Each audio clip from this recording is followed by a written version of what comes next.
నమస్కారం ETV news కు స్వాగతం. ముందుగా ముఖ్యాంశాలు. అమరావతిని ఫ్యూచర్ సిటీగా నిర్మిస్తామన్న చంద్రబాబు. క్షేత్రస్థాయిలో అమలు చేయాల్సిన బాధ్యత నిర్మాణ సంస్థలదేనని సూచన.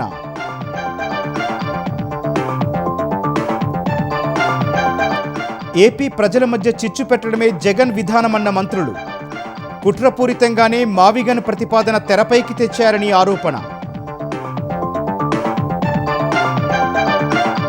ఇకపై పార్టీ క్రమశిక్షణ ఉల్లంఘిస్తే కఠిన చర్యలు తప్పవన్న చంద్రబాబు.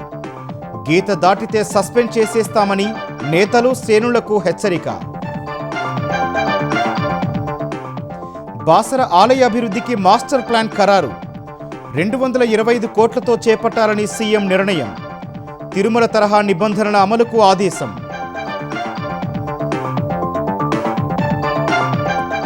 నాటకీయ పరిణామాల మధ్య ఇబ్రహీంపట్నం మున్సిపల్ చైర్మన్ ఎన్నిక. బీఆర్ఎస్ కౌన్సిలర్ టేకుల సుదర్శన్ రెడ్డికి దక్కిన పీఠం.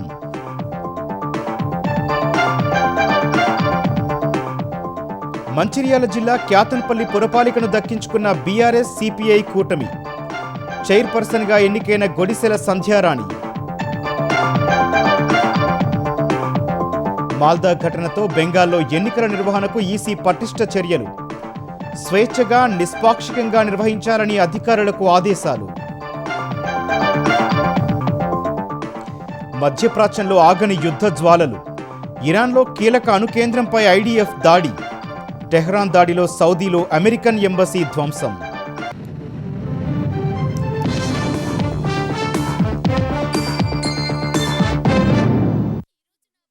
అమరావతిని ఫ్యూచర్ సిటీగా నిర్మించాలనే ప్రభుత్వ ఆలోచనను క్షేత్రస్థాయిలో అమలు చేసి చూపాల్సిన బాధ్యత నిర్మాణ సంస్థలదేనని ముఖ్యమంత్రి చంద్రబాబు స్పష్టం చేశారు. తక్కువ ఖర్చులో నాణ్యమైన నిర్మాణాలు చేయాలని సీఎం సూచించారు. ఇందుకు గ్రీన్ ఎనర్జీ టెక్నాలజీలను వినియోగించుకోవాలని తెలిపారు. రాజధానిగా అమరావతికి చట్టబద్ధత కల్పించే బిల్లుకు పార్లమెంటు ఆమోదం తెలిపిన వేళ రాజధాని నిర్మాణ పనులపై ముఖ్యమంత్రి చంద్రబాబు క్యాంపు కార్యాలయంలో సమీక్ష నిర్వహించారు. పురపాలక శాఖ మంత్రి నారాయణ, సీఆర్డీఏ, ఏడీసీ ఉన్నతాధికారులు, రాజధాని నిర్మాణ పనులు చేస్తున్న సంస్థల ప్రతినిధులు హాజరైన ఈ సమీక్షలో ప్రస్తుతం జరుగుతున్న పనులపై ముఖ్యమంత్రి ఆరా తీశారు. ప్రస్తుతం రాజధానిలో వివిధ దశల్లో 57,821 కోట్ల విలువైన పనులు సాగుతున్నట్టు అధికారులు వివరించారు. హౌసింగ్, రోడ్లు, మౌలిక సదుపాయాలు సహా అసెంబ్లీ, హైకోర్టు, సచివాలయం వంటి ఐకానిక్ భవనాల నిర్మాణం జరుగుతోందని తెలిపారు. వైసీపీ ప్రభుత్వం నిలిపివేసిన, రద్దు చేసిన పనులకు సంబంధించి వివాదాలు, సమస్యలను పరిష్కరించి పనులు చేపట్టినట్టు సీఆర్డీఏ అధికారులు సమీక్షలో వివరించారు. నాటికి నేటికి నిర్మాణ వ్యయం పెరగడం సహా పలు సవాళ్లను అధిగమించి టెండర్లు పూర్తి చేసి పనులు అప్పగించినట్టు తెలిపారు. ప్రస్తుతం రాజధానిలో 20,000 మంది కార్మికులు, నిపుణులు పనులు చేస్తున్నట్టు చెప్పారు. ఏ నిర్మాణ సంస్థ ఎంత మేర పనులు చేసింది, లక్ష్యాలను ఎంత మేరకు చేరుకున్నారనే వివరాలపై పనులవారీ సీఎం తెలుసుకున్నారు. ఎంతమంది కార్మికులు పనిచేయాలి, ఎంతమంది పనిచేస్తున్నారు, ఎంత మిషనరీ ఉపయోగించాలి, ఎంత ఉపయోగిస్తున్నారు అనే అంశాలపై సమగ్రంగా చర్చించారు. వారం, నెలవారీ లక్ష్యాలను పెట్టుకుని పనులు పూర్తి చేయాలని సీఎం సూచించారు. వర్షాకాలం వచ్చే సమయానికి పూర్తి చేయాల్సిన పనులపై తాము పెట్టుకున్న లక్ష్యాలను అధికారులు వివరించారు. అన్ని వివరాలు తెలుసుకున్న ముఖ్యమంత్రి రాజధాని నిర్మాణమనేది కేవలం ఒక కాంట్రాక్ట్ వర్క్గా చూడొద్దని గుత్తేదారు సంస్థల ప్రతినిధులకు సూచించారు. ఇప్పుడు పనులు చేస్తున్న వారంతా చరిత్రలో భాగస్వాములవుతున్నట్టేనని చెప్పారు. నిర్మాణ సంస్థలుగా ఎన్నో ప్రాజెక్టులు చేసి ఉన్నప్పటికీ ఒక రాజధాని నగరాన్ని నిర్మించే అవకాశం అందరికీ దక్కదని చంద్రబాబు అన్నారు. రాజధానిని అద్భుతంగా, వినూత్నంగా నిర్మించేందుకు అవకాశాలున్నాయని తెలిపారు. రాజధాని ప్రతిష్టను పెంచేలా ఎవరికైనా ఆలోచనలు వస్తే వాటిని ప్రభుత్వంతో పంచుకోవచ్చని చెప్పారు. ప్రభుత్వం నిర్దేశించిన సమయానికి నిర్మాణం పూర్తి చేసి తీరాల్సిందేనని, ఈ విషయంలో ఏమాత్రం రాజీ ఉండబోదని సీఎం స్పష్టం చేశారు. ఇందుకు మ్యాన్ పవర్ పెంచుకోవాలని చెప్పారు. ప్రతి నిర్మాణాన్ని సకాలంలో పూర్తి చేసి ప్రారంభించుకోవాలని ముఖ్యమంత్రి చంద్రబాబు ఆదేశించారు. ఇదే సమయంలో కాస్ట్ ఎఫెక్టివ్ చర్యలు తీసుకోవాలని, సంపూర్ణ నాణ్యతతో నిర్మాణాలు ఉండాలని తేల్చి చెప్పారు. ఇందుకు గ్రీన్ ఎనర్జీ, టెక్నాలజీ వంటి వాటిని వినియోగించుకోవాలని సూచించారు. అమరావతికి చట్టబద్ధత వచ్చిన ఆనందంలో ప్రజలు ఉంటే దాన్ని చెడగొట్టేందుకే జగన్ కుట్ర పన్నుతున్నారని ఆంధ్రప్రదేశ్ మంత్రులు ధ్వజమెత్తారు. కుట్రలో భాగంగానే మావిగన్ పేరును తెరపైకి తెచ్చారని ఆగ్రహం వ్యక్తం చేశారు. కులమతాల మధ్య జగన్ చిచ్చు పెడుతున్నారని మండిపడ్డారు. 3 రాజధానులు వదిలేసి మావిగన్ పేరు ప్రతిపాదించిన జగన్ పైకి ఉత్తరాంధ్ర వైసీపీ నాయకులు, ప్రజలు చీపుర్లు, కర్రలతో దండెత్తాలని పిలుపునిచ్చారు. 5 ఏళ్ల పాలనలో రాయలసీమకు జగన్ ద్రోహం చేశారని విమర్శించారు.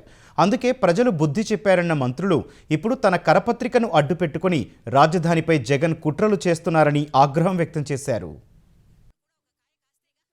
50 రాజకీయ పార్టీలు సపోర్ట్ చేసే ఫస్ట్ టైం ఏకగ్రీవంగా ఆమోదించినటువంటి బిల్లు అమరావతి రాజధాని బిల్లు. ఈ బిల్లుని నిస్సిగ్గుగా నువ్వు ఈరోజు వ్యతిరేకించి వాకౌట్ చేసావంటే అసలు నీకు ఈ రాష్ట్రంలో ఉండే అర్హత ఉందా అని చెప్పి నేను అడుగుతున్నా. కొత్తగా నిన్న లేదు మొన్న ఒక కొత్త పేరు తీసుకొచ్చాడు, మావిగన్. అసలు ఉత్తరాంధ్రలో ఉన్నటువంటి నాయకులు, రాయలసీమలో ఉన్న నాయకులు కర్రలు, చీపుర్లు పట్టుకుని జగన్మోహన్ రెడ్డి ఇంటి మీద పడాలి. మీకేమాత్రమైనా సీము, నెత్తురు, సిగ్గుంటే నిన్నటి వరకు 3 రాజధానులు అని చెప్పారు. మీరు కూడా మమ్మల్ని అందరినీ విమర్శించారు. నిన్న మావిగన్ మాట్లాడితే ఎందుకు నోరు మూసుకొని ఉన్నారు? ఉత్తరాంధ్రలో వాళ్ళు, రాయలసీమ వాళ్ళు. ఏమైంది ఉత్తరాంధ్ర రాజధాని? ఏమైంది రాయలసీమలో ఉన్నటువంటి లీగల్ రాజధాని? మీరు అడగాలా లేదా? మీకు ఇష్టం ఉన్నా లేకపోయినా ఒక నాయకుడంటే దానికి మీరు తానా తందానాలంటే ప్రజల అమాయకులా? నేను రాత్రి ఆలోచించాను, ఏంటి కొత్తగా ఈ మావిగన్ తీసుకొచ్చాడంటే కుట్రలో భాగంగానే ఈ పేరు తీసుకొచ్చాడు.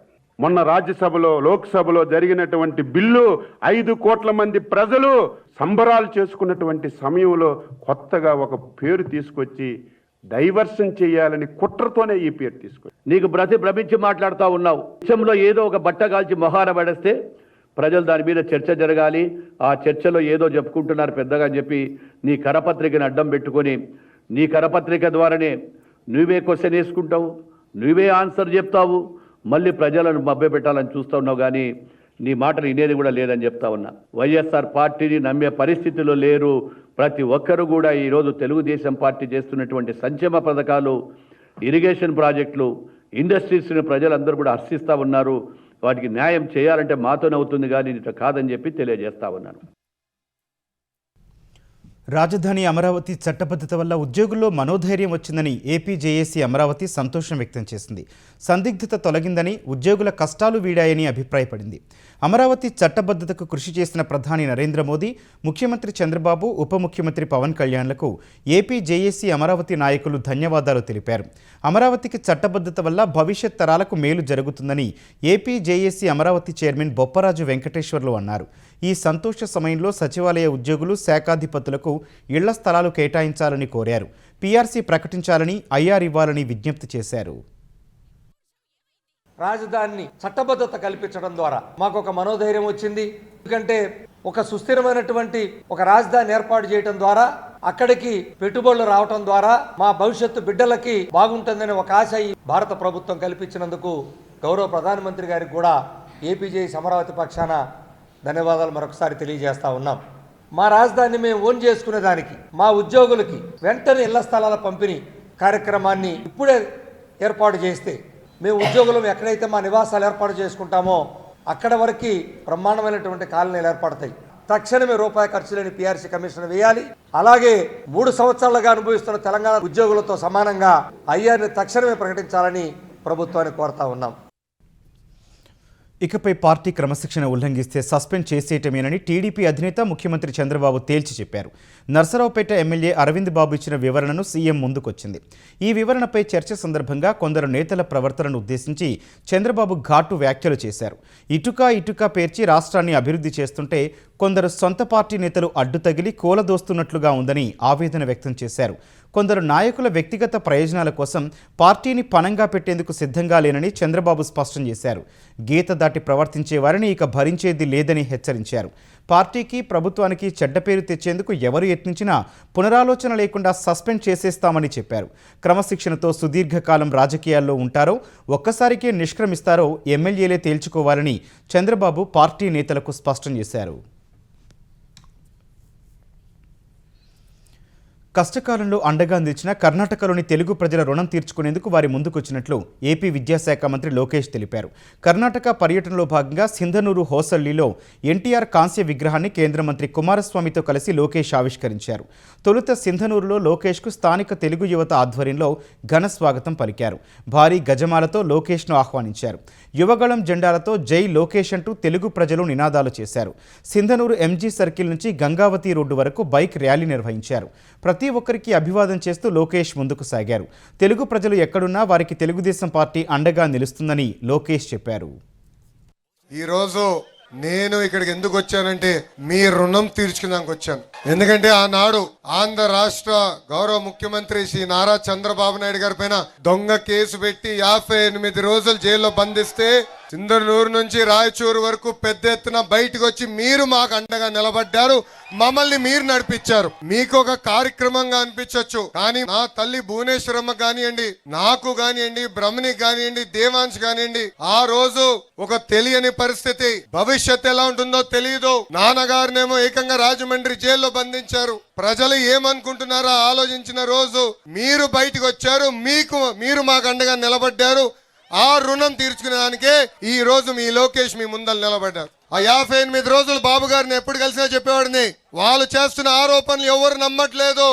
కాశ్మీర్ నుంచి కన్యాకుమారి వరకు భారతదేశం మొత్తం మనతో ఉంది. ప్రత్యేకంగా తెలుగోలు మొత్తం మనతోనే ఉన్నారు. మీరు అధైర్యపడద్దని ఆనాడు చెప్పాం. కేసులు పెట్టినా ఇబ్బంది పెట్టినా అనుకున్న దాని కోసం మనం అహర్నిశలు పోరాడతాం. స్వర్గశ్రీ నందమూరి తారక రామారావు గారు ఏ ముహూర్తంలో పార్టీ స్థాపించారో తెలియదు, కానీ ఆయన పునాది ఎవ్వరూ కదిలించలేరు. అనంతరం కర్ణాటకలోని హోసల్లి క్యాంపులో శ్రీకృష్ణదేవరాయ సైనిక్ స్కూల్ను లోకేష్ ప్రారంభించారు. అక్కడ విద్యార్థులను ఉద్దేశించి మాట్లాడిన లోకేష్ తెలుగు భాషలో మహిళలను అవమానిస్తూ వాడుతున్న పదాలకు ఫుల్ స్టాప్ పెట్టాలని పిలుపునిచ్చారు. మనం ఏ నిర్ణయం తీసుకున్నా అది తల్లికి చెప్పగలమని ఆలోచించాలని విద్యార్థులకు లోకేష్ సూచించారు. తెలుగు వాడక భాషలో మహిళల్ని అవమానిస్తూ కొన్ని పదాలు వాడతాం. గాజులు తొడుక్కున్నావా, చీర కట్టుకున్నావా, అమ్మాయిలాగా ఏడవద్దన్న పదాలు మనం వాడతాం. దీనికి ఫుల్ స్టాప్ పెట్టాల్సిన బాధ్యత ఇక్కడ ఉన్న మనందరి పైన ఉంది. సమాజంలో ఏ మార్పు అయితే మనం ఆశిస్తున్నామో ఆ మార్పు మన ఇంటి నుంచే మొదలవ్వాలని ఈ సభాముఖం మిమ్మల్ని అందరూ నేను కోరుకుంటున్నా. తల్లికి చెప్పలేని ఏ పని నువ్వు చేయొద్దని. అది ఎంత సింపుల్, అంత పవర్ఫుల్. మన జీవిత ప్రయాణంలో అనేక నిర్ణయాలు తీసుకోవాలి. ఒక్క క్షణం కళ్ళు మూసుకుని ఆలోచించాలి. నిర్ణయం తీసుకునే ముందల మనం తీసుకోబోయే నిర్ణయం మన తల్లికి చెప్పగలుగుతామా లేదా అని. చెప్పగలితేనే ఆ నిర్ణయం తీసుకోవాలని ఇక్కడున్న పిల్లలందరినీ నేను కోరుతున్నా. ఈ రోజు సమాజంలో కూడా పిల్లలు చాలా సెన్సిటివ్ గా మారిపోయారు. ఒక్క ఎగ్జామ్ లో ఫెయిల్ అవుతే ఏకంగా ఆత్మహత్య చేసుకునే పరిస్థితులు మనం చూస్తున్నాం. మార్కులు తక్కువ వచ్చాయని, జీవితంలో ఎదురు దెబ్బ వచ్చిందని అధైర్యపడొద్దండి. ఎదురు దెబ్బ మనలో కసి పెంచాలి. ఆర్నిసలు కష్టపడి అనుకున్న దాన్ని మీరు సాధించాలని ఈ సభాముఖంగా కోరుతున్నా. నిర్మల్ జిల్లా బాసరలోని సరస్వతి అమ్మవారి ఆలయ అభివృద్ధికి తెలంగాణ ప్రభుత్వం మాస్టర్ ప్లాన్ ఖరారు చేసింది. 225 కోట్ల రూపాయలతో ఆలయాన్ని అభివృద్ధి చేయాలని నిర్ణయించింది. ఈ మేరకు బాసర ఆలయ అభివృద్ధికి సంబంధించిన మాస్టర్ ప్లాన్ను అధికారులు సీఎంకు వివరించారు. ఈ క్రమంలో మాస్టర్ ప్లాన్పై అధికారులకు సీఎం పలు సూచనలు చేశారు. బాసర ఆలయ అభివృద్ధి అద్భుతంగా ఉండేలా చూడాలని సీఎం ఆదేశించారు. భక్తుల విశ్వాసాలను గౌరవిస్తూ శాస్త్ర ప్రకారం అభివృద్ధి జరగాలన్నారు. భవిష్యత్ అవసరాలు, రద్దీ దృష్ట్యా విశాలమైన రోడ్లు ఉండేలా చూడాలన్నారు. ఆలయ పరిసరాల్లో ఈవీ వాహనాలే వాడేలా చూడాలని తెలిపారు. ఆలయ పవిత్రతకు భంగం కలగకుండా నిబంధనలు కఠినతరం చేయాలని సూచించారు. తిరుమల తరహాలో అన్ని ఆలయాల పరిసరాల్లో ఎలాంటి రాజకీయ కార్యకలాపాలు జరగకుండా నిబంధనలు ఉండాలని సీఎం స్పష్టం చేశారు. ఈ నెల 6న బాసర ఆలయ అభివృద్ధి పనులకు సీఎం శంకుస్థాపన చేయనున్నారు. మరోసారి నాటకీయ పరిణామాల మధ్య రంగారెడ్డి జిల్లా Ibrahimpatnam municipality chairman, vice chairman ఎన్నిక ముగిసింది. ఈ ఎన్నికలో బీఆర్ఎస్ కౌన్సిలర్ చేకుల సుదర్శన్ రెడ్డి చైర్మన్గా, బీజేపీ కౌన్సిలర్ ముత్యాల శ్యామల వైస్ చైర్పర్సన్గా ఎన్నికయ్యారు. ఈ మున్సిపాలిటీలో 24 వార్డులుండగా బీఆర్ఎస్ 13 చోట్ల గెలిచింది. కాంగ్రెస్ 8, బీజేపీ 2 వార్డుల్లో గెలవగా ఒక్కచోట స్వతంత్ర అభ్యర్థి గెలుపొందారు. అయితే బీఆర్ఎస్ నుంచి గెలిచిన 19వ వార్డు కౌన్సిలర్ ఆకుల యాదగిరిని తమ చైర్మన్ అభ్యర్థిగా కాంగ్రెస్ ప్రతిపాదించడంతో ఎన్నికపై ఉత్కంఠ నెలకొంది. నెలకొంది. బీఆర్ఎస్ నుంచి టేకుల సుదర్శన్ రెడ్డిని చైర్మన్గా ప్రతిపాదించారు. వైస్ చైర్మన్ పదవి కోసం బీజేపీ కౌన్సిలర్ ఆకుల శ్యామలను బీఆర్ఎస్ ప్రతిపాదించింది. రెండు పార్టీలు కలిసి ఇబ్రహీంపట్నం మున్సిపల్ పీఠాన్ని కైవసం చేసుకున్నాయి. అటు స్వేచ్ఛా వాతావరణంలో పారదర్శకంగా ఎన్నిక జరపాలన్న హైకోర్టు ఆదేశాలకు విరుద్ధంగా ఎన్నిక నిర్వహించారంటూ కాంగ్రెస్ ఎన్నిక ప్రక్రియను బాయ్కాట్ చేసింది. 52 రోజులు దొంగల్లాగా బంధించి వీళ్ళు ఎన్నికలు చేస్తున్నారు అంటే నిజంగా పాపం వాళ్ళని చూస్తే నాకు జాలేసింది. ఈరోజు నేను వీళ్ళందరికీ ఒక్కటే చెప్పిన, ఇంకా కోర్టులో ఉన్నది కాబట్టి కోర్టు ద్వారా రేపు ఏదైనా జరుగుతుంది. మీరు ఏ మాత్రం కూడా మీరు ఇక్కడ తొందరపడి అక్కడ ఎలక్షన్ ఆపడం కరెక్ట్ కాదు, జరపనియండి అని చెప్పి బైకాట్ చేసినాం. మంచిర్యాల జిల్లా క్యాతన్పల్లి మున్సిపల్ చైర్మన్ పీఠాన్ని బీఆర్ఎస్ సిపిఐ కూటమి దక్కించుకుంది. 51 రోజుల ఉత్కంఠకు తెరదించుతూ చైర్పర్సన్గా బీఆర్ఎస్కు చెందిన 17వ వార్డు కౌన్సిలర్ గొడిసెల సంధ్యారాణి ఎన్నికయ్యారు. 22వ వార్డు సిపిఐ కౌన్సిలర్ మిట్టపల్లి సరితను వైస్ చైర్పర్సన్ పదవి వరించింది. క్యాతనపల్లిలో మొత్తం 22 స్థానాలకు 14 వార్డుల్లో బీఆర్ఎస్ సిపిఐ అభ్యర్థులు గెలిచారు. 7ని కాంగ్రెస్ గెలుచుకుంది. ఇప్పటికే 2 సార్లు వాయిదా పడిన చైర్మన్, వైస్ చైర్మన్ ఎన్నికను హైకోర్టు ఆదేశాలతో ఇవాళ అధికారులు నిర్వహించారు. డీసీపీ భాస్కర్ ఆధ్వర్యంలో 4 ఏసీపీలు, 2 సీఐలు, 27 మంది ఎస్ఐలు సహా 650 మంది పోలీసులతో బందోబస్తు మధ్య ఎన్నిక ప్రక్రియ పూర్తి చేశారు. అటు నిర్మల్ జిల్లా ఖానాపూర్ మున్సిపల్ కార్పొరేషన్ చైర్మన్ ఎన్నిక నాటకీయ పరిణామాల మధ్య మరోసారి వాయిదా పడింది. మాల్దాలో న్యాయాధికారుల అపహరణతో తలెత్తిన ఉద్రిక్తతలు ఆందోళన రేకెత్తించిన వేళ బంగాల్లో ఎన్నికలను స్వేచ్ఛగా, నిష్పక్షపాతంగా నిర్వహించాలని సీఏసీ జ్ఞానేష్ కుమార్ ఆదేశించారు. విధి నిర్వహణలో నిర్లక్ష్యం వహిస్తే కఠిన చర్యలు తప్పవని అధికారులను హెచ్చరించారు. డివిజనల్ కమిషనర్లు, జిల్లా మెజిస్ట్రేట్లు, ఎస్పీలు, పోలీసు అధికారులందరికీ ఈ ఆదేశాలు వర్తిస్తాయని తెలిపారు. ఎన్నికల ప్రక్రియలో భయం, హింస, ఓటర్లను ప్రలోభపెట్టడం, బూత్ క్యాప్చరింగ్ వంటి అక్రమాలకు తావు లేకుండా చూడాలని స్పష్టం చేశారు. ఓటర్ల జాబితా సవరణ సమయంలో భారీగా ఓటర్ల పేర్లు తొలగించారనే సాకు చూపుతూ మాల్దాలో 7 న్యాయాధికారులను నిర్బంధించిన ఘటన తర్వాత ఈసీ కఠినంగా వ్యవహరిస్తోంది.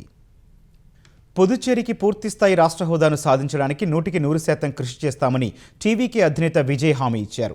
కేంద్రంలో దశాబ్దాలుగా అధికారంలో ఉన్నప్పటికీ కాంగ్రెస్, బీజేపీలు పుదుచ్చేరికి రాష్ట్ర హోదా కల్పించలేదని విజయ్ గుర్తు చేశారు. పుదుచ్చేరిలో అసెంబ్లీ ఎన్నికల ప్రచారం నిర్వహించిన విజయ్ డీఎంకే, కాంగ్రెస్ కూటమిపై విమర్శలు గుప్పించారు. తమిళనాడు మాదిరిగానే పుదుచ్చేరిలోనూ అది ఒక గందరగోళ కూటమిగా మారిందంటూ ఎద్దేవా చేశారు. టీవీకి అధికారంలోకి వచ్చిన 6 నెలల్లో పుదుచ్చేరిలో స్థానిక సంస్థల ఎన్నికలు నిర్వహిస్తామని విజయ్ వాగ్దానం చేశారు. దారిద్ర్య రేఖకు దిగువన ఉన్న ప్రతి కుటుంబానికి నెలకు 200 యూనిట్ల ఉచిత విద్యుత్ ఇస్తామని హామీ ఇచ్చారు. ప్రతి కుటుంబానికి 25 లక్షల వైద్య బీమా కల్పిస్తామని చెప్పారు. Puducherry university of applied sciences and ఆర్ట్స్ను ఏర్పాటు చేస్తామని హామీ ఇచ్చారు. మహారాష్ట్ర నాసిక్ జిల్లాలో జరిగిన ఘోర రోడ్డు ప్రమాదంలో 6 పిల్లలు సహా ఒకే కుటుంబానికి చెందిన 9 మంది చనిపోయారు. దిండోరి పట్టణంలోని శివాజీనగర్ ప్రాంతంలో కారు బావిలో పడటంతో ఈ దుర్ఘటన జరిగింది. ఒక శుభకార్యానికి హాజరైన కుటుంబ సభ్యులు తిరిగి ఇంటికి వెళ్తుండగా వేదిక సమీపంలోనే ఉన్న బావిలోకి కారు దూసుకెళ్లిందని పోలీసులు తెలిపారు. రాత్రి వేళ రోడ్డు సరిగ్గా కనిపించనందునే దుర్ఘటన జరిగినట్లు అనుమానం వ్యక్తం చేశారు. ఈ ఘటనపై సమాచారం అందిన వెంటనే అక్కడకు వెళ్లిన పోలీసులు 2 క్రేన్లు, ఈతగాళ్ల సాయంతో కారు, మృతదేహాలను బయటకు తీశారు. మత్స్యకారుల సమస్య పరిష్కారానికి హైస్పీడ్ పెట్రోలింగ్ బోట్లు అందుబాటులోకి తేవాలని ముఖ్యమంత్రి చంద్రబాబు ఆదేశించారు. తమిళనాడు నుంచి బోట్ల అక్రమ చొరబాట్లతో ఏపీ మత్స్యకారుల జీవనోపాధి దెబ్బతినకుండా పటిష్ట చర్యలు చేపట్టాలని సూచించారు. బాపట్ల నుంచి సూళ్లూరుపేట వరకు ఏపీ సముద్ర జలాల్లో గస్తీ పెంచాలని ఆదేశించారు. ఇతర రాష్ట్రాల బోట్లు చొరపడకుండా 4 హైస్పీడ్ పెట్రోలింగ్ బోట్లు వెంటనే అందుబాటులోకి తీసుకురావాలని చంద్రబాబు సూచించారు. కావలి మత్స్యకారుల భూ సమస్యను పార్టీ నేతలు చంద్రబాబు దృష్టికి తీసుకెళ్లారు. దళారుల జోక్యం లేకుండా మత్స్యకారులకు ఇబ్బంది లేకుండా చూడాలని చంద్రబాబు ఆదేశించారు. మాచర్లలో ఓ ప్రభుత్వ ఉద్యోగినిపై ఆగంతకుడు అత్యాచార యత్నం చేసిన ఘటనలో త్వరితగతిన నిందితుడిని అరెస్ట్ చేయాలని ముఖ్యమంత్రి చంద్రబాబు పోలీసులను ఆదేశించారు. పంచాయతీరాజ్ శాఖలో కార్యాలయ సబార్డినేట్గా పనిచేస్తున్న మహిళ ఇంట్లో చొరబడ్డ ఆగంతకుడు అత్యాచార యత్నానికి పాల్పడ్డాడని అధికారులు తెలిపారు. ఫిర్యాదు అందిన వెంటనే కేసు నమోదు చేసి బాధితురాలిని వైద్య పరీక్షల కోసం గుంటూరు జీజీహెచ్కు తరలించినట్టు చెప్పారు. ఈ ఘటనలో నిందితుడిని పట్టుకునేందుకు అదనపు ఎస్పీ నేతృత్వంలో ప్రత్యేక బృందాలను ఏర్పాటు చేసినట్టు పోలీసులు తెలిపారు. కొందరు అనుమానితుల్ని అదుపులోకి తీసుకున్నామని వివరించారు. గుంటూరు జిల్లా మంగళగిరి ఎయిమ్స్ ఆసుపత్రిలో మరిన్ని అత్యాధునిక సేవలు ప్రజలకు అందుబాటులోకి వచ్చాయి. ఎయిమ్స్ రక్తనిధి విభాగంలో 3.5 కోట్లతో ఏర్పాటు చేసిన 3 అత్యాధునిక యంత్రాలను డైరెక్టర్ అహేంతం శాంతాసింగ్ ప్రారంభించారు. రక్తదాతలు రక్తదానం చేసే సమయంలో అందులో ఏమైనా ఇన్ఫెక్షన్లు ఉన్నాయా, హెచ్ఐవి, టీబీ, హైపటైటిస్ బి కణాలు ఉన్నాయో లేదో ఈ యంత్రాల ద్వారా సులువుగా తెలుసుకోవచ్చని వైద్యులు తెలిపారు. ఇతర ఆసుపత్రుల్లో అయితే ఇలాంటి పరీక్షలు చేసేందుకు 24 గంటల సమయం పడుతుందని, ఇక్కడ మాత్రం కేవలం 3 గంటల్లో పరీక్షలన్నీ చేయవచ్చని శాంతాసింగ్ చెప్పారు. మూసీ ప్రాజెక్టుపై బీఆర్ఎస్ విద్యార్థి విభాగం పోరుబాట పట్టింది. ఈ నెల 14 వరకు మూసీ తీర ప్రాంతాల్లో బీఆర్ఎస్వి బృందాలు పర్యటించనున్నాయి. మొత్తం 50 బృందాలు ప్రజలను కలిసి అన్ని అంశాలు వివరించనున్నాయి. బీఆర్ఎస్వి పోరుబాటను మాజీ మంత్రి తలసాని శ్రీనివాస్ యాదవ్ తెలంగాణ భవన్లో జెండా ఊపి ప్రారంభించారు. ప్రభుత్వం మూసీ సుందరీకరణ చేస్తే తమకు ఎలాంటి ఇబ్బంది లేదని, ఆ పేరిట విధ్వంసం చేస్తామంటే ఊరుకునేది లేదని తలసాని అన్నారు. బీఆర్ఎస్వి బృందాలు ప్రజల్లోకి వెళ్లి వాస్తవ పరిస్థితులు, ప్రభుత్వ దోపిడీ ఆలోచనలను వివరిస్తాయని అన్నారు. అందరితో కలిసి పోరాటం ఉధృతం చేస్తామని, ప్రభుత్వం దిగి వచ్చే వరకు తమ పోరు కొనసాగుతుందని తలసాని తెలిపారు. అవసరమైతే లక్షలాది మందితో ప్రభుత్వ చర్యలను అడ్డుకుంటామని తలసాని చెప్పారు. మధ్యప్రాచ్యంలో యుద్ధం కొనసాగుతోంది. ఇరాన్ వ్యాప్తంగా అమెరికా, ఇజ్రాయెల్ భీకర దాడులు చేస్తున్నాయి. బుషెహార్ అణు విద్యుదుత్పత్తి కేంద్రం సమీపంలో ఐడీఎఫ్ జరిపిన వైమానిక దాడిలో భద్రతా సిబ్బంది ఒకరు చనిపోయారు. ఒక భవనం దెబ్బతిన్నట్లు ఇరాన్ అణు సంస్థ తెలిపింది. అటు లెబనాన్లోని హెజ్బొల్లా లక్ష్యంగా ఐడీఎఫ్ విరుచుకుపడుతోంది. హెజ్బొల్లా బలగాల కదలికలను, ఆయుధ సరఫరాను అడ్డుకోవడమే లక్ష్యంగా బీరూట్ సహా అనేక ప్రాంతాల్లో వంతెనలను ఇజ్రాయెల్ ధ్వంసం చేస్తోంది. లిటానీ నదిపై ఉన్న 5 కంటే ఎక్కువ వంతెనలను నాశనం చేశాయి. దక్షిణ లెబనాన్ నుంచి బీరూట్, ఇతర ప్రాంతాలకు రవాణా సంబంధాలు పూర్తిగా తెగిపోయాయి. మరోవైపు ఇజ్రాయెల్, అమెరికా స్థావరాలపై ఇరాన్ ప్రతీకార దాడులు తీవ్రం చేసింది. మధ్య ఇజ్రాయెల్లోని నివాస సముదాయాన్ని ఇరాన్ క్షిపణి తాకింది. అయితే ఆ భవనాన్ని ముందే ఖాళీ చేసినందున ముప్పు తప్పింది. సౌదీ అరేబియా రాజధాని రియాద్లోని అమెరికా రాయబార కార్యాలయంపై 2 డ్రోన్లు పడ్డాయి. ఈ ఘటనలో స్వల్పంగా మంటలొచ్చినట్టు సౌదీ తెలిపింది. ఈ దాడిలో అమెరికన్ ఎంబసీ పునరుద్ధరించలేని విధంగా ధ్వంసమైందని వాల్ స్ట్రీట్ జర్నల్ తెలిపింది. ఈ కార్యాలయంలోని 3 అంతస్తులు దెబ్బతిన్నట్టు పేర్కొంది. అయితే ఈ దాడిని తాము చేయలేదంటూ కాసేపటికి Iran revolutionary guard corps IRGC ప్రకటించింది. ఇజ్రాయెల్ దాడులు చేస్తూ అమెరికాను ఉసిగొల్పాలని చూస్తోందని ఆరోపించింది. ఇరాక్లోని కుర్దిస్తాన్లో ఇరాన్ డ్రోన్లతో దాడులు చేస్తోంది. ఎర్బిల్లో రద్దీగా ఉండే ఒక ప్రముఖ కెఫేపై డ్రోన్ దాడి జరిగింది. పశ్చిమాసియా యుద్ధంలో తమ సైన్యం 2 యుద్ధ విమానాలను కోల్పోయినప్పటికీ ఇరాన్తో జరగాల్సిన దౌత్యపరమైన చర్చలను ఆపబోమని అమెరికా అధ్యక్షుడు డొనాల్డ్ ట్రంప్ స్పష్టం చేశారు. ఇరాన్ యుద్ధ విమానాలను కూల్చిన ఘటన చర్చలపై ఎలాంటి ప్రభావం చూపుతుందని అడిగిన ప్రశ్నకు అలాంటిదేమీ ఉండబోదని ట్రంప్ తెలిపారు. ప్రస్తుతం మనం యుద్ధంలో ఉన్నామని గుర్తుంచుకోవాలన్నారు. అయితే గల్లంతైన పైలట్ కోసం చేపట్టిన గాలింపు ఆపరేషన్పై వివరాలు వెల్లడించడానికి ఆయన నిరాకరించారు. ప్రస్తుతం సైనిక చర్య విషయంలో మీడియా వ్యవహరిస్తోన్న తీరుపై ట్రంప్ అసహనం వ్యక్తం చేశారు. అటు గల్లంతైన పైలట్ కోసం ఖుజేస్తాన్ ప్రాంతంలో ఇరాన్, అమెరికా బలగాలు వేరువేరుగా గాలిస్తున్నట్లు తెలుస్తోంది. ఇరాన్ భూభాగంలో అమెరికా విమానాలు కోరడం ఇదే తొలిసారి. ఇరాన్ బాలిస్టిక్ క్షిపణులు చాలా వరకు యుద్ధానికి పనికిరాకుండా పోయాయని, అవి లక్ష్యాలను చేరుకోలేకపోతున్నాయని ఓ అమెరికన్ పరిశోధన సంస్థ తెలిపింది. ఇరాన్ క్షిపణి లాంచర్లలో 50% సురక్షితంగానే ఉన్నా అవి మిషన్ను పూర్తి చేయలేకపోతున్నాయని institute for the study of war నివేదిక తెలిపింది. ఈ యుద్ధంలో ఇరాన్ మధ్యశ్రేణి బాలిస్టిక్ క్షిపణి దళం తీవ్రంగా దెబ్బతిందని, స్వల్పశ్రేణి క్షిపణులు మాత్రం నిలకడగా దాడులు చేస్తూనే ఉన్నాయని వివరించింది. అమెరికా, ఇజ్రాయిల్ చేసిన విధ్వంసం ఇరాన్ సైన్యంలో భయాన్ని నింపిందని, ఫలితంగా మార్చి 20 తర్వాత క్షిపణి దాడులను ఇరాన్ తగ్గించిందని పేర్కొంది. సీనియర్ జనరల్స్, కమాండర్లు మృతి చెందడంతో ఇరాన్ సైన్యంలో క్రమశిక్షణ తప్పిందని, సైనికులు విధులను వదిలి పారిపోతున్నారని తెలిపింది. రక్షణ ఉత్పత్తి కేంద్రాలు ధ్వంసమైనందున కొత్త డ్రోన్లు, క్షిపణులను ఇరాన్ తయారు చేసుకోలేకపోతోందని వెల్లడించింది. అయితే క్షేత్రస్థాయి పరిస్థితులు ఈ నివేదికకు భిన్నంగా ఉన్నట్లు కనిపిస్తోంది. అమెరికా విమానాలు, డ్రోన్లను ఇరాన్ ఖచ్చితత్వంతో కూల్చివేస్తోందని, గల్ఫ్ దేశాలపై నిరంతరాయంగా దాడులు చేస్తూనే ఉందని నిపుణులు చెబుతున్నారు. భారత్కు చెందిన 7వ నౌక హార్ముజ్ జలసంధిని సురక్షితంగా దాటింది. గ్రీన్ సాన్వి అనే అతిపెద్ద LPG వాహక నౌక పర్షియన్ గల్ఫ్ నుంచి బయటపడింది. సుమారు 46,000 మెట్రిక్ టన్నుల LPGని గ్రీన్ సాన్వి మోసుకొస్తోంది. ఏప్రిల్ 12 నాటికి ఇది భారత్ను చేరుకోనుంది. యుద్ధం వేళ హార్ముజ్ను దిగ్బంధించిన ఇరాన్ మిత్ర దేశాల నౌకలకు మాత్రమే అనుమతిస్తోంది. యుద్ధ నష్టాన్ని భర్తీ చేసుకునేందుకు అక్కడ ప్రయాణించే నౌకల నుంచి కోట్ల రూపాయలు పన్ను వసూలు చేయాలని ఇరాన్ ఇటీవలే నిర్ణయించింది. ఈ నేపథ్యంలో గ్రీన్ సాన్వి నుంచి టోల్ వసూలు చేసిందా లేదా అన్నది స్పష్టం కావాల్సి ఉంది. ఇప్పటికే 6 చమురు, గ్యాస్ వాహక నౌకలు హార్ముజ్ను దాటి భారత్కు చేరుకున్నాయి. ఇంకా 17 భారత నౌకలు అక్కడే చిక్కుకున్నాయి. ఉక్రెయిన్ వ్యాప్తంగా రష్యా జరిపిన భారీ క్షిపణి డ్రోన్ దాడుల్లో 8 మంది ప్రాణాలు కోల్పోయారు. డజన్ల సంఖ్యలో గాయపడ్డారు. రాజధాని కీవ్ సహా సుమి, ఖేర్సన్, కార్కివ్, డొనెట్స్క్ ప్రాంతాల్లో దాడులు జరిగాయి.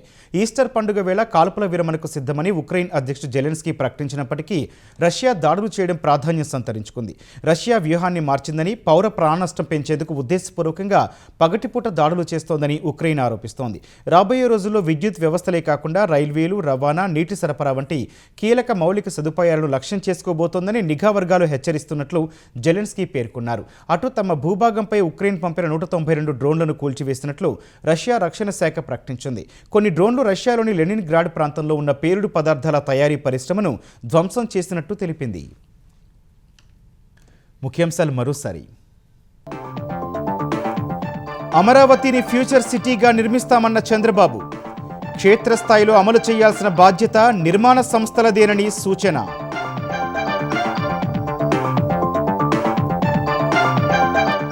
ఏపీ ప్రజల మధ్య చిచ్చు పెట్టడమే జగన్ విధానమన్న మంత్రులు. కుట్రపూరితంగానే మావిగన్ ప్రతిపాదన తెరపైకి తెచ్చారని ఆరోపణ. ఇకపై పార్టీ క్రమశిక్షణ ఉల్లంఘిస్తే కఠిన చర్యలు తప్పవన్న చంద్రబాబు. గీత దాటితే సస్పెండ్ చేసేస్తామని నేతలు, శ్రేణులకు హెచ్చరిక. బాసర ఆలయ అభివృద్ధికి మాస్టర్ ప్లాన్ ఖరారు. 225 కోట్లతో చేపట్టాలని సీఎం నిర్ణయం. తిరుమల తరహా నిబంధనల అమలుకు ఆదేశం.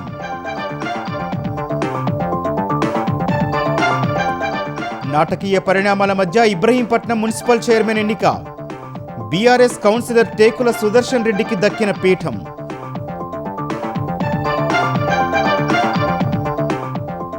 మంచిర్యాల జిల్లా క్యాతన్పల్లి పురపాలికను దక్కించుకున్న బీఆర్ఎస్ సిపిఐ కూటమి.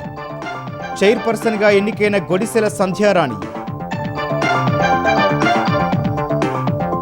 మాల్దా ఘటనతో బెంగాల్లో ఎన్నికల నిర్వహణకు ఈసీ పటిష్ట చర్యలు. స్వేచ్ఛగా, నిష్పాక్షికంగా నిర్వహించాలని అధికారులకు ఆదేశాలు. మధ్యప్రాచ్యంలో ఆగని యుద్ధ జ్వాలలు. ఇరాన్లో కీలక అణుకేంద్రంపై ఐడిఎఫ్ దాడి. టెహ్రాన్ దాడిలో సౌదీలో అమెరికన్ ఎంబసీ ధ్వంసం.